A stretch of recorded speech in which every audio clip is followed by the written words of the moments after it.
There's a fashion exhibit in town that is making people say, wow. Patty Edmondson is here to address the details. Patty is the curator of costume and textiles at the Western Reserve Historical Society. So welcome to our show. Thanks for having me. So I've got the program here. The title of the exhibit is Wow Factor, 150 Years of Collecting Bold Clothes. So where did all these bold clothes come from? Well, we're celebrating our 150th anniversary, and so we're lucky to have a collection that spans that many years. So most of the clothes come from our costume and textile collection, but we've also got some loans from local designers for the show. Wow, okay.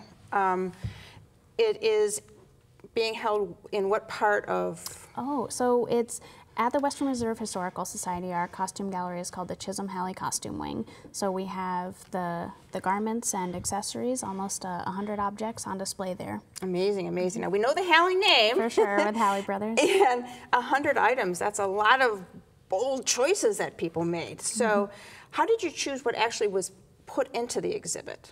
Well, my first requirement was that it had to make me say wow, and I hope that it makes all of our visitors say wow too. And then I wanted things to come from Cleveland when they could, and to be able to tell a good story too.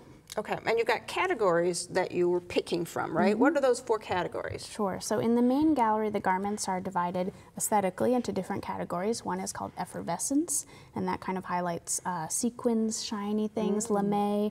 Then we have confidence, which is about bold color. And we have whimsy, which whimsical items. One of the dresses has cat faces printed all over it. And then romance, so delicate fabrics and things like that.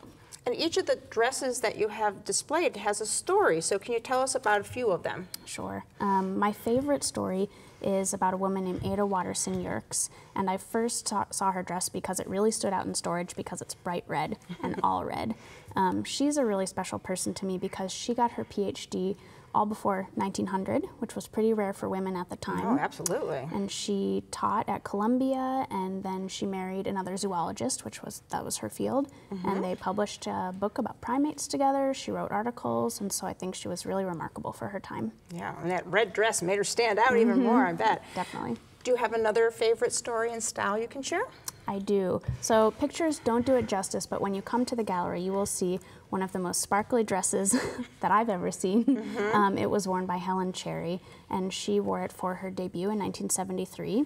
But it was special to her because it was given to her by her step-grandmother, who was May Allison. She was a silent screen star. Ooh. And so the dress was altered for Helen's coming out, and we've got a photo of her wearing it, so it's a special story there. All right, so how long is the WOW exhibit going to be there? Well, we're open now, and people can come through the whole next year. So April 22nd, 2018 is our closing date.